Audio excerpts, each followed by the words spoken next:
It's Divas That Care Radio. Stories, strategies, and ideas to inspire positive change.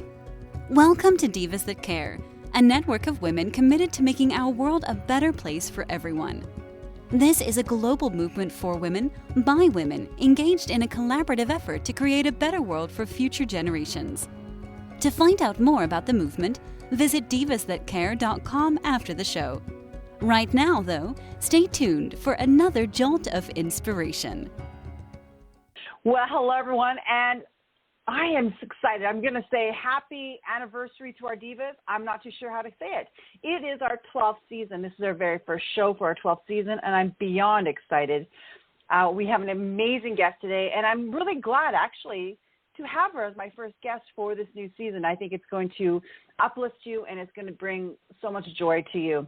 If this is your very first time tuning into the Divas That Care, a huge welcome. We are listened to in over 30 countries around the world, and it's because of all of our amazing, I would call our tribe of individuals out there that we are really able to inspire and empower so many people. And it's always a pleasure to do this program. I hope that you have a chance to check out all of our other hosts on the network because their shows are so powerful. They have the opportunity to interview other individuals around the world that are just inspiring, so you don't want to miss that. All right, as I said, today is our 12th anniversary. I'm excited. I have a fantastic guest today. Her name is Allison Jones. And Allison, I'm excited to welcome you to our Diva family. Well, thank you so much, and congratulations. I had no idea that we were celebrating today. Well, thank you. Well, and I have a great guest for celebration today. Allison, would you mind introducing yourself to all of our listeners today? Well, I'd be happy to. I'm Allison Jones. I live in Louisville, Kentucky. If you're not familiar, we are known for the Kentucky Derby and bourbon. And I have been a writer for over a decade. I've been featured in regional publications and our local newspaper, and I'm just about to release my second book in March. My first book, Her Turn, was released last year, and it's a romantic comedy. And I live in Louisville with my husband that I've been married to almost 30 years, and our two boys, Bailey and Bryce. I love that. And you have two boys. I find it fascinating. I am a mother of 4 daughters. So when I hear people that have, like, the same-sex children and all that, I think it's just fantastic. It is, and I love being a boy mom. I don't know that I'd be any good being a girl mom. You know, I always imagined myself as a boy mom, and when I had all my daughters, it always surprised me each and every time. I'm like, really? Really? Are you sure? My husband used to laugh at me all the time because he's like, these are daughters. I'm like, okay. And because I always imagined myself being a mom of boys because I was such a tomboy growing up. So right. I think congratulations. Mm-hmm. I love that. Thank you. Thank you. They're good eggs. I'll keep them. That's awesome. So, Allison, you mentioned that you're an author of an amazing book called Her Turn, and now it's My Turn, your second novel. And I want to ask you, before we kind of dive into those books, why did you decide to become a writer? Well, you know, it's funny. I didn't know that I wanted to be a writer. I originally went to college. I was going to major in nursing, and my parents did not.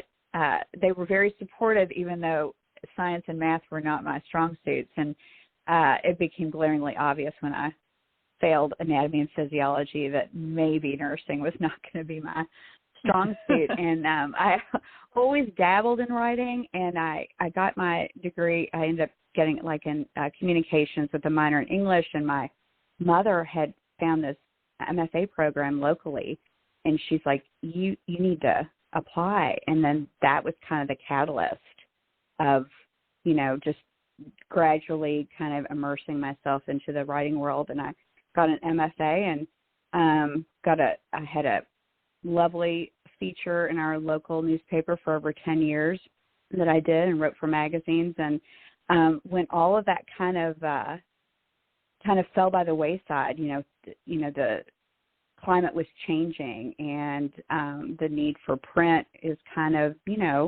wavering. So I had all this free time, and I'm like, why not start writing this book? So that's what I did. Oh my gosh, I love it. And when I went to your website to check it all out, I was so happy. And that's what it made me do. It was the bright colors, and it made me excited. I'm like, okay, what is she doing? How does she do this? And you wrote a lot of blogs you're mentioning, and then you wanted to do some books. So your first book was called Her Turn. Would you mind kind of sharing a little bit about that before we dive into your newest book? Absolutely. So the main characters are Addie and Jameson.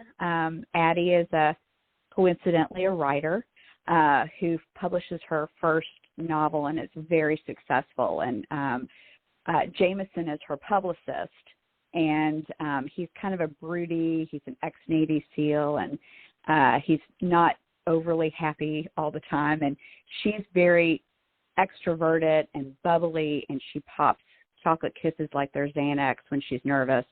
And they have this like love-hate relationship as the story evolves. And she's also the guardian for her brother, Owen, who has Down syndrome.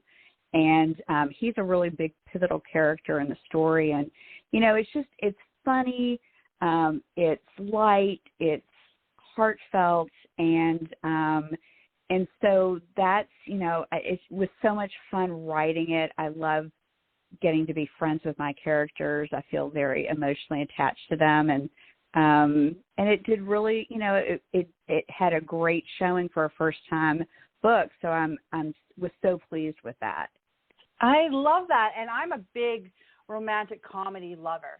I love a good romantic comedy. It makes you feel good. And your second book is coming out, you had mentioned, in March, but you were doing some pre-orders right now. And is this a sequel to your first book? So it's a second book in the series. There are going to be 3 total books. Second book in the series, and the characters this time are Nina and Harrison, who are the best friends of the main characters from the previous book.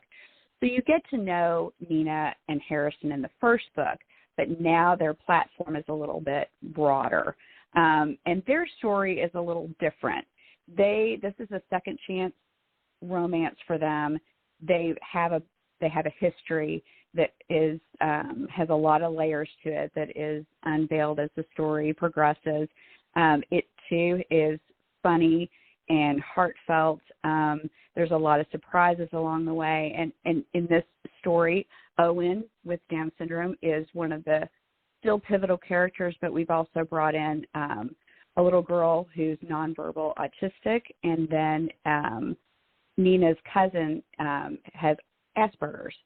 So I've kind of, branched out in giving that inclusivity to the characters and giving them a voice, which I think is so important. I think it's really important too. I'm going to ask you why. Why did you decide to do that? Why is this very important to you? Well, my oldest son, Bailey, who is 26, was born with Down syndrome.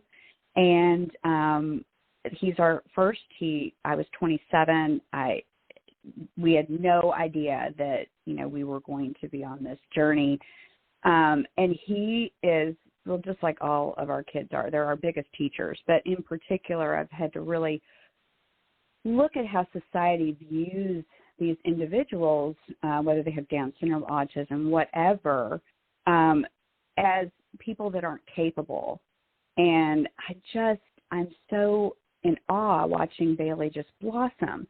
And a lot of that is, having a good support system, having that advocacy that's so pivotal. And, I had to push a lot of envelopes and make people really unhappy with me to get him to the point in his life where he is a thriving, successful young adult who has a job and is a contributor to the community, which is what we all should be.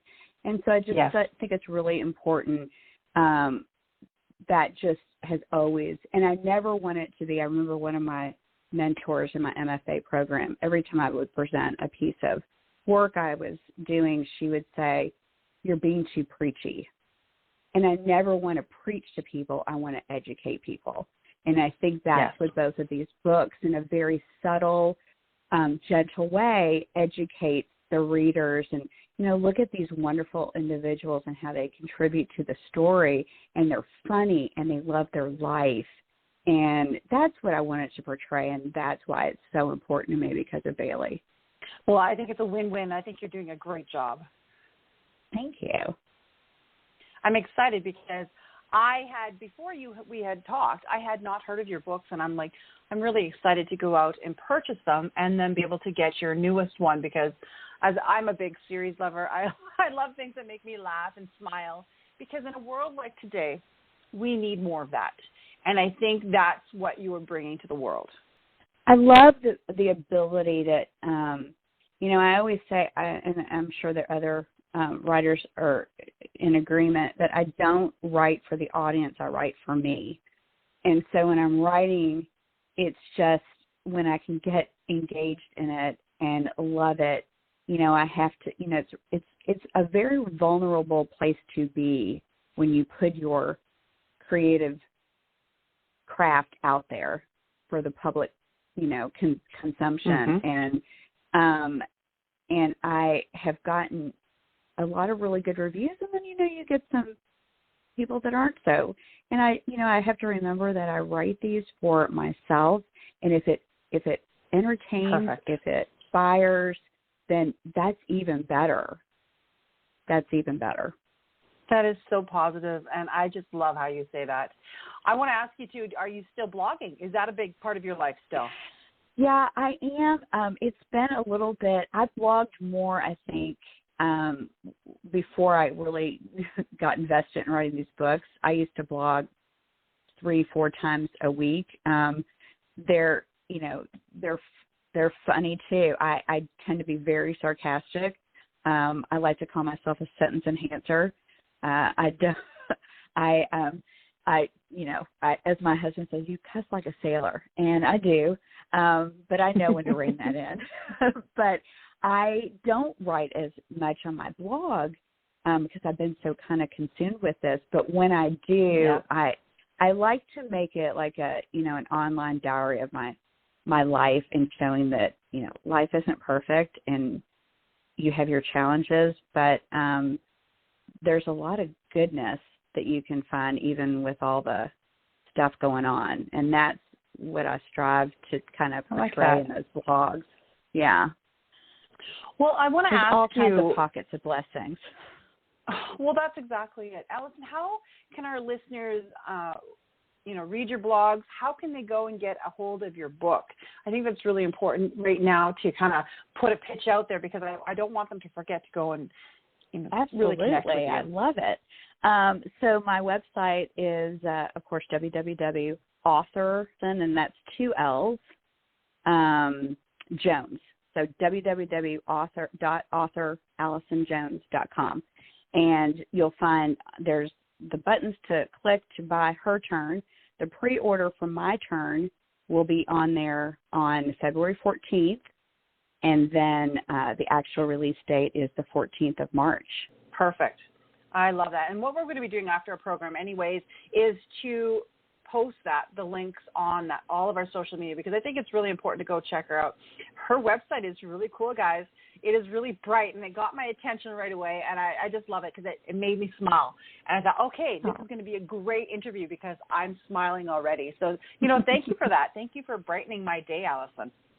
I am so honored that, to be participating with you and celebrating your accomplishments because I think that's what the world should be more about is celebrating each other instead of fighting each other. Oh, I love it. Thank you so much. And now I want to talk a little bit about some organizations that are really important to you because we love to always talk about different charities, organizations that are doing great things out there. Alice, would you mind, maybe sharing some organizations that are important to you? Well, I really, we're so lucky that in Louisville we have an excellent support system for Bailey. So Down Syndrome of Louisville has been instrumental in his development. They have provided services for him from the time he was born. And they're still doing it. There's all kinds of, and it's grown considerably in the last few years. In fact, it was funny when he was a baby, there were only about a handful of us. And now it's just grown and grown and grown. And so they support the families, they support the kids.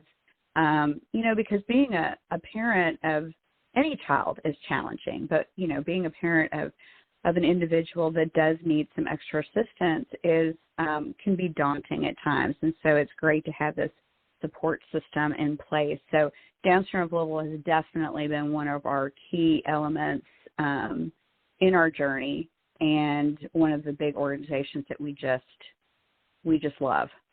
Wonderful. And you have a lot of information, too, about your son and the National Down Syndrome Society on your website. Right. And I think that's fabulous that you're able to support them at the same time as growing your own business. Yeah, I think it's just important to, I want people to connect with me aside from just being a writer, but being a mom and being a wife and being a human being trying to navigate this insanity that we're currently living in. And I think, knowing what's important to me and what has helped me along the way is I appreciate that when I go on people's websites. I love being able to, because I think it makes you more relatable.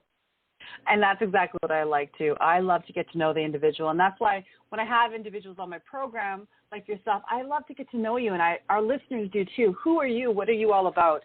So it has been a pleasure to get to know you here briefly on the Divas That Care. And I want to thank you so much for that. Oh, I'm just pleased to do this with you. I appreciate it. It's so much fun. All right, Allison, last question I have for you. Do you have any tips and tools for our listeners? Is there some wisdom you'd love to share with us?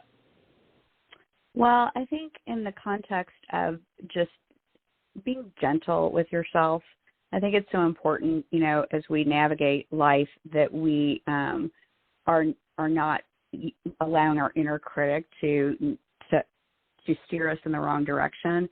And, for me, writing is it can be challenging at times, but I'm really mindful that I don't berate myself and that I encourage myself and that I surround myself with what I call my soul sisters, my tribe of women, that we empower each other. And I think that is so important to have in place for any portion of your life.